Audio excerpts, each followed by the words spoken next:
Des installations flambant neuves sont prêtes à accueillir l'équipe de France ici dans le stade d'entraînement de Ribeirão Preto, le stade Botafogo qui accueillera tous les entraînements de l'équipe de France ici dans son camp de base, la fédération française, et qui a dépensé 65 000 € afin de rénover totalement le vestiaire que nous sommes en train de découvrir avec cette première salle, la salle des kinés, où les joueurs viendront effectuer leurs soins. Vous voyez que tout est prêt à accueillir les joueurs, avec notamment ce caisson de glace. 100 kg de glaçons sont prêts évidemment pour les kinésithérapeutes de l'équipe de France. On pénètre un petit peu plus en avant dans ce vestiaire avec cette belle et toute neuve salle d'échauffement. Voilà un endroit où les joueurs de l'équipe de France pourront venir toucher un petit peu le ballon, s'échauffer, s'étirer avant d'entrer sur le terrain de l'équipe de France. On a pensé à tout, puisqu'on a installé, regardez, des prises européennes et également brésiliennes afin que les kinésithérapeutes puissent venir avec leurs appareils électroniques et les brancher sur un secteur 220 volts.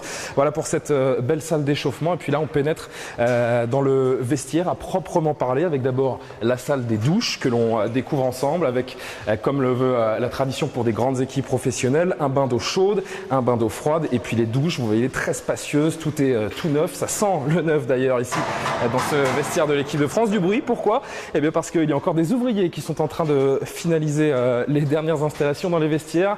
Les 23 emplacements des joueurs de l'équipe de France sont ici dans cette salle qui doit faire une centaine de mètres carrés. On va disposer devant chacun des casiers les photos des joueurs au moment où ils entreront dans ce vestiaire mardi après-midi pour le premier entraînement. Une belle salle spacieuse où les joueurs pourront se retrouver, se changer en toute tranquillité. Tout est vraiment tout neuf. La Fédération française qui a dépensé beaucoup d'argent pour installer ces très belles installations qui resteront évidemment à disposition du club de Botafogo une fois la Coupe du Monde terminée. Et puis avant de pénétrer dans le couloir et le terrain de Botafogo, l'un des vestiges, le seul vestige de l'ancien vestiaire de Botafogo, c'est cette chapelle dans ce stade de Botafogo qui est évidemment, vous le savez, dans un pays très catholique. Peut-être que certains joueurs de l'équipe de France viendront se recueillir avant de pénétrer sur le terrain. La dernière ligne droite, la voici, le vestiaire qui mène à la pelouse où nous nous rendons évidemment tout de suite.